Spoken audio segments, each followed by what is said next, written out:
Good evening. A remarkable wellness breakthrough is making headlines across Asia tonight.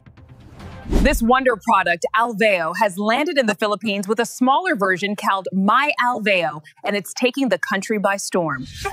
Doctors, families, and advocates are talking about it, but none more passionately than those who've experienced it firsthand.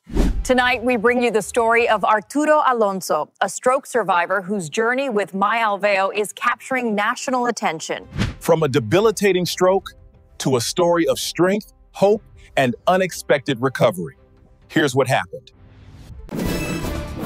This is Arturo Alonso, 52 years old Filipino who lives in Ilocos Sur, Philippines. He suffered stroke in the year 2020 that changed him and the lives of his family. Nanikip ang dibdib ko, nahirapan akong huminga at doon ko naranasan ang unang beses na hindi ko may galaw yung kamay at paa ko. 5 araw ako sa loob ng ospital. Maraming gamot na inireseta para sa maintenance ko. Minsan, hindi namin nabibili lahat dahil kapos din kami. May mga araw na panghinaan ako ng loob na wala ng pag-asang hindi na makakalakad at makakatayo ulit. Nung panahon na yon, talagang lahat ng paraan gagawin namin para lang gumaling ako at hindi na bumalik sa ospital.